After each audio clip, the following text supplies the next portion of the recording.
Bismillahirrahmanirrahim. Assalamualaikum warahmatullahi wabarakatuh.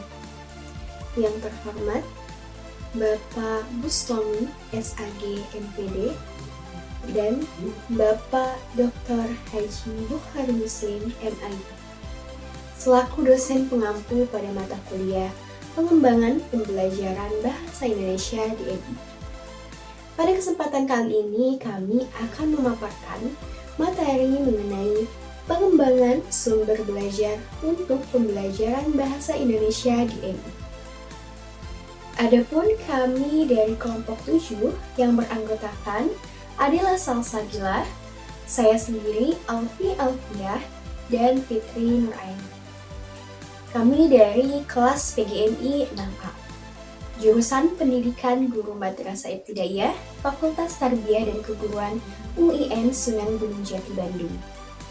Untuk materi yang pertama ialah pengertian sumber belajar.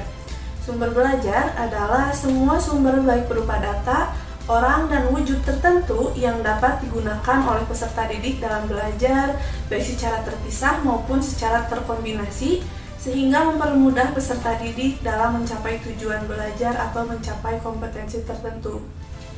Seiring dengan perkembangan teknologi pendidikan, sumber belajar diidentifikasi sebagai pesan, orang, materi, perangkat, teknik, dan setting. Materi selanjutnya ialah mengenai fungsi sumber belajar. Fungsi sumber belajar yang pertama ialah meningkatkan produktivitas pembelajaran melalui percepatan laju belajar dan membantu pengajar untuk menggunakan waktu secara lebih baik dan pengurangan beban guru dalam menyajikan informasi sehingga dapat lebih banyak membina dan mengembangkan gairah belajar muridnya. Yang kedua, memberikan kemungkinan pembelajaran yang sifatnya lebih individual melalui pengurangan kontrol guru yang kaku dan tradisional serta pemberian kesempatan kepada murid untuk belajar sesuai dengan kemampuannya. Yang ketiga, memberikan dasar yang lebih ilmiah terhadap pengajaran melalui perencanaan program pembelajaran yang lebih sistematis dan pengembangan bahan pembelajaran berbasis penelitian.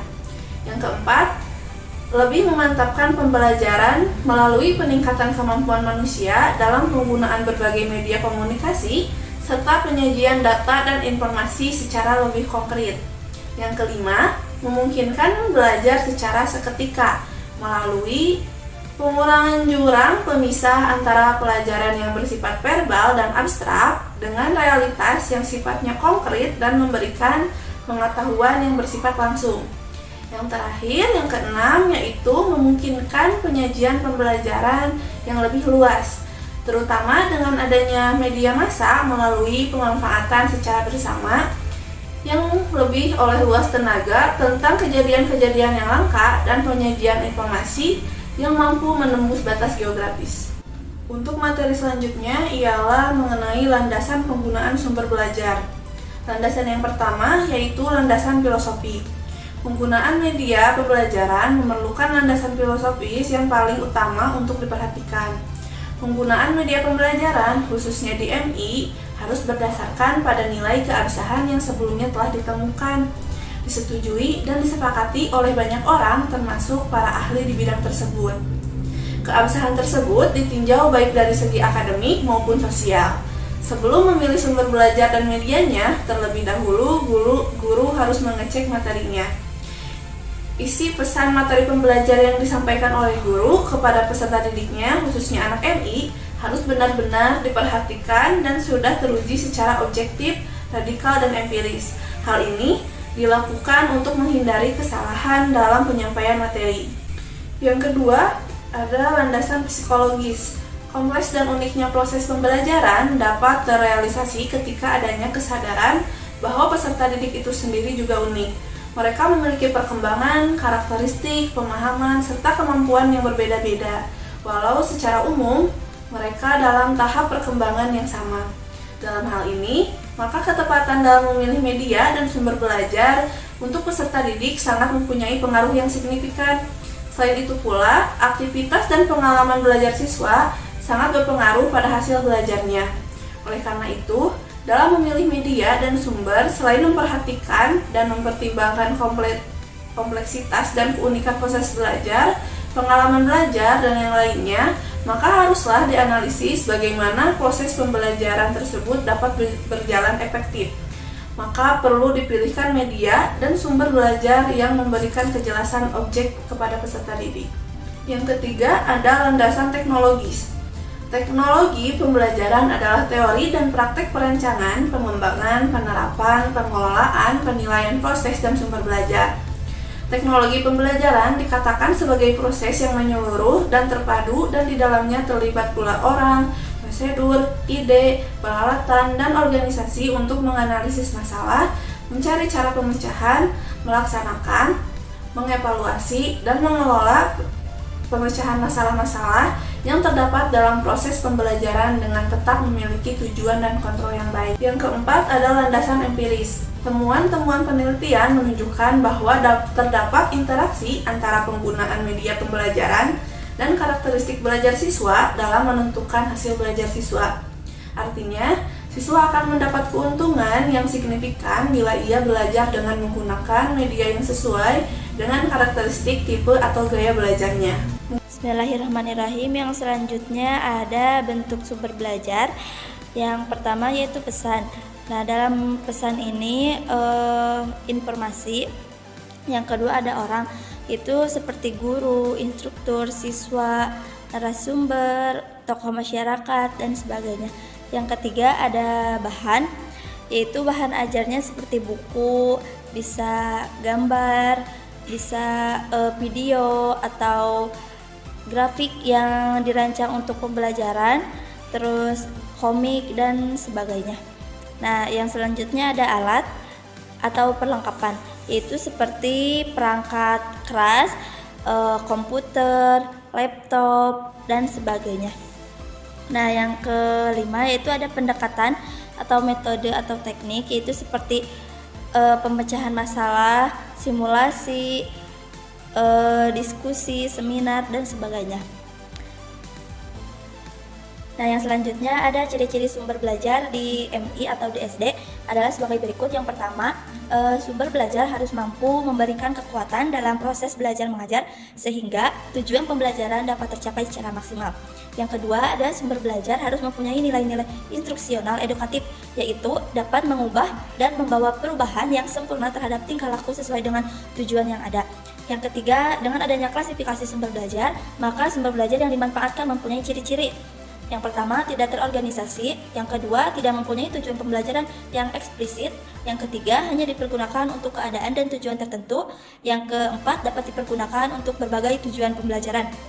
Nah, yang selanjutnya, ciri-ciri yang selanjutnya yaitu sumber belajar yang dirancang mempunyai ciri-ciri yang spesifik sesuai dengan tersedianya media.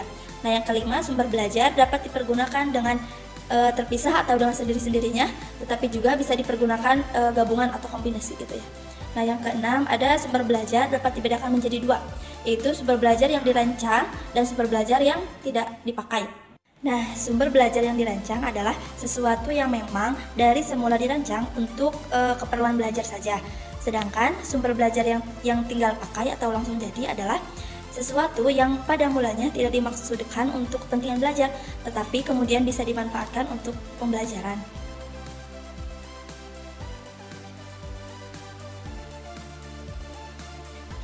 Baik, di sini saya akan memaparkan mengenai pengembangan sumber belajar bahasa Indonesia di MI. Pada pengembangan sumber belajar bahasa Indonesia, terdapat 3 prinsip, yaitu pertama, dasar pengembangan, kedua, tujuan pengembangan, dan yang ketiga, komponen pengembangan. Baik, sekarang kita akan memaparkan atau mempelajari yang pertama, yaitu dasar pengembangan. Pada dasar pengembangan, perlunya mengembangkan sumber belajar di satuan pendidikan yang didasarkan atas pertimbangan yang pertama, perkembangan ilmu pengetahuan, teknologi, dan seni yang begitu cepat sehingga bahan pelajaran yang ada tidak dapat mengikutinya atau tidak dapat mengikuti pada waktu yang bersamaan. Kemudian yang kedua, waktu yang tersedia untuk belajar secara tatap muka antara pembelajar dan pendidik terbatas dan tidak cukup mencakup semua pokok bahasan. Yang ketiga, masing-masing pembelajar memiliki gaya belajar yang berbeda-beda dan tidak mungkin dipenuhi semuanya di dalam kelas. Yang keempat, pembelajar perlu dilatih mencari, menemukan, mengolah, dan menggunakan informasi secara mandiri. Lalu yang kelima, sumber belajar yang ada perlu dimanfaatkan secara terintegrasi dan secara optimal dengan proses pembelajaran di kelas untuk efektivitas dan efisiensi proses pembelajaran. Dan yang keenam, pusat sumber belajar dapat dijadikan sebagai penggerak dalam mengatasi berbagai masalah belajar dalam pembelajaran. Secara umum, tujuan pengembangan itu yaitu untuk meningkatkan kualitas proses dan hasil belajar pembelajar secara individu dan keseluruhan dengan menggunakan aneka sumber belajar. Adapun secara khusus, tujuan pengembangan sumber belajar dapat dilihat yang pertama, memenuhi kebutuhan pembelajar dalam belajar sesuai dengan gaya belajarnya. Kemudian yang kedua, memberikan kesempatan kepada pembelajar untuk memilih sumber belajar sesuai dengan karakteristiknya. Yang ketiga, memberikan kemampuan kepada pembelajar dengan menggunakan berbagai sumber belajar yang ada. Yang keempat, mengatasi masalah individual pembelajar dalam belajar. Yang kelima, memberikan kesempatan pembelajar mengembangkan berbagai model pembelajaran. Lalu, yang keenam, membantu pembelajar mengatasi masalah-masalah dalam pengembangan sistem pembelajaran. Yang ketujuh, mendorong penggunaan pendekatan pembelajaran yang baru, kreatif, dan inovatif. Yang kedelapan, mendorong terciptanya proses pembelajaran yang menyenangkan. Dan yang terakhir, mengintegrasikan penggunaan semua sumber belajar sehingga tujuan belajar tercapai secara efektif dan efisien. Selanjutnya, pada komponen pengembangan. Nah, komponen pengembangan sumber belajar yang perlu dikembangkan dapat dikategorikan pertama, pesan. Kemudian yang kedua yaitu orang. Ketiga yaitu bahan. Yang keempat yaitu alat. Dan yang kelima yaitu prosedur. Dan yang terakhir yaitu pengelolaan. Baik, selanjutnya yaitu pemilihan dan penggunaan sumber belajar bahasa Indonesia di MI. Sumber belajar itu sangat luas. Nah, setiap anak itu merupakan individu yang unik atau berbeda antara yang satu dengan yang lainnya.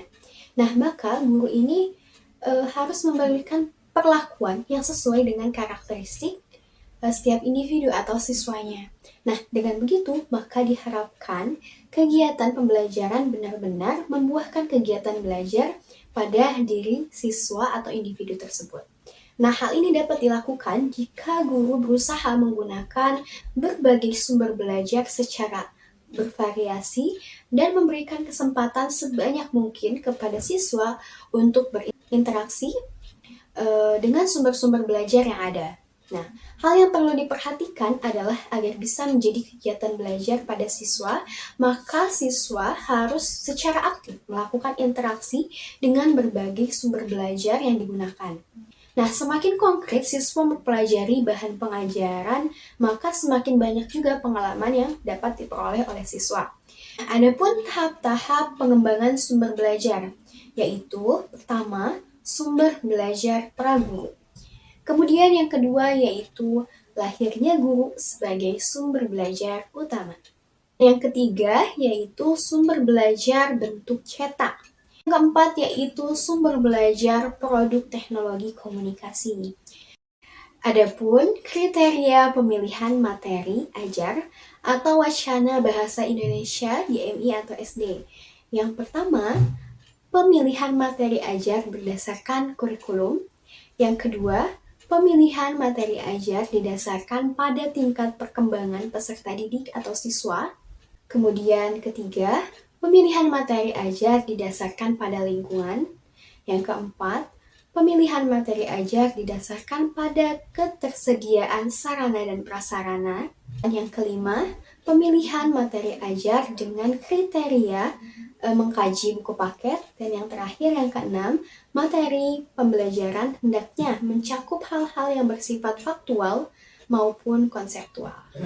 Baik, mungkin cukup sekian mengenai pemaparan materi pengembangan sumber belajar untuk pembelajaran bahasa Indonesia di MI. Semoga pemaparan yang telah kami sampaikan bisa bermanfaat bagi para penonton. Di sini juga kami mengucapkan terima kasih yang sebesar-besarnya kepada Bapak Muswami SAG MPD serta Bapak Dr. Haji Bukhari Muslim MAG yang telah memberikan bimbingan, masukan, dan maupun saran kepada kami selama 1 semester ini di semester 6. Semoga ilmu yang telah diberikan kepada kami bisa bermanfaat bagi kami, khususnya ketika kami sudah terjun langsung di dunia pendidikan, sehingga materi ini dapat kami terapkan atau aplikasikan. Mungkin cukup sekian yang bisa kami sampaikan. Terima kasih. Mohon maaf apabila ada kesalahan dalam pemaparan. Kurang lebihnya mohon maaf. Sekian dari kami. Wassalamualaikum warahmatullahi wabarakatuh.